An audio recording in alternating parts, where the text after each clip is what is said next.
കൃത്യമായ ആസൂത്രണമില്ലാതെ നടത്തുന്ന വികസന പദ്ധതികൾ പലപ്പോഴും ഉപകാരത്തെക്കാൾ ഉപദ്രവമായിരിക്കും സമ്മാനിക്കുക എന്ന കാര്യത്തിൽ യാതൊരു സംശയവുമില്ല.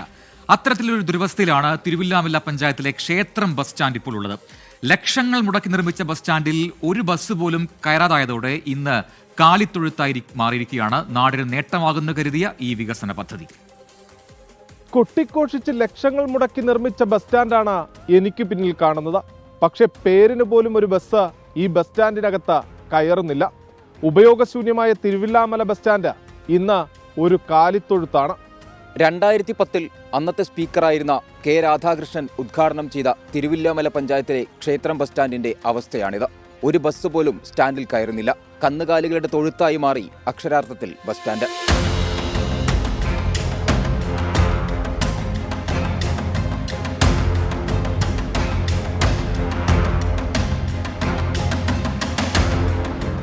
ഉപയോഗശൂന്യമായ കെട്ടിടം കാടുമൂടി ഇന്ന് വൃത്തിഹീനമായ അന്തരീക്ഷത്തിലാണ്.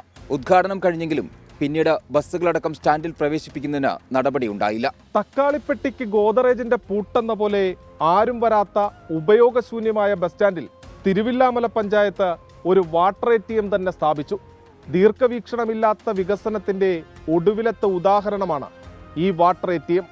ക്ഷേത്രം ബസ് സ്റ്റാൻഡ് കെട്ടിടം ഉദ്ഘാടനം കഴിഞ്ഞ പേരിന് മാത്രം ഇവിടെ ബസ്സുകൾ കയറിയെങ്കിലും പിന്നീടങ്ങോട്ട് ബസ് സ്റ്റാൻഡ് കട്ടപ്പുറത്ത് തന്നെയാണ്. അതിനിടയിലാണ് വീണ്ടും ആർക്കും ഉപകാരപ്പെടാത്ത തരത്തിൽ വാട്ടർ ATM കൂടി സ്ഥാപിച്ചത്. ഇങ്ങനെ ഒരു കെട്ടിടം ഇവിടെ അനാഥരായി നിൽക്കുന്ന സമയത്ത് ഇവിടെ രാത്രികാലങ്ങളിൽ സാമൂഹ്യ വിരുദ്ധരായ ആളുകളും അതുപോലെ മറ്റ് ജീവികളും ഇവിടെ പശു, പട്ടി, നായ്ക്കൾ എന്നിവ കയറി ഇവിടെ പ്രസവിച്ച് ഇവിടെ ഒരു പ്രത്യേക അവസ്ഥയിൽ പൊതുജനങ്ങൾക്ക് ഒട്ടും ഉപയോഗിക്കാൻ പറ്റാത്ത, ഒരു മഴ വന്നാൽ പോലും നിൽക്കാൻ പറ്റാത്തൊരവസ്ഥയിലേക്ക് ഇതിന് വളരെ ശോചനീയമായി മാറിയിരിക്കുകയാണ്. അസൗകര്യങ്ങൾ കൊണ്ട് വീർപ്പുമുട്ടുന്ന തിരുവില്ലാമല സെന്ററിലെ തിരക്ക് കുറയ്ക്കാനും ഒപ്പം വില്വാദ്രിനാഥ ക്ഷേത്രത്തിലെത്തുന്ന നിരവധി ജനങ്ങൾക്ക് ആശ്വാസമാവാനും വേണ്ടി യാഥാർത്ഥ്യമാകേണ്ട ക്ഷേത്രം ബസ് സ്റ്റാൻഡിൽ എന്ന് ഡബിൾ ബെൽ മുഴങ്ങുമെന്ന് കാതോർത്തിരിക്കുകയാണ് പൊതുജനം. കയ്യടി നേടാനും സമയബന്ധിതമായി ഫണ്ടുകൾ ചിലവഴിക്കുന്നതിനും വേണ്ടി തട്ടിക്കൂട്ട് പദ്ധതികൾ യാഥാർത്ഥ്യമാക്കിയതുകൊണ്ടായില്ല.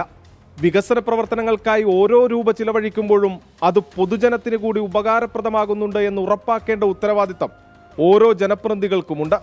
തിരുവില്ലാമല ക്ഷേത്രം ബസ് സ്റ്റാൻഡ് അങ്ങനെ ഒരു പാഠമാണ്.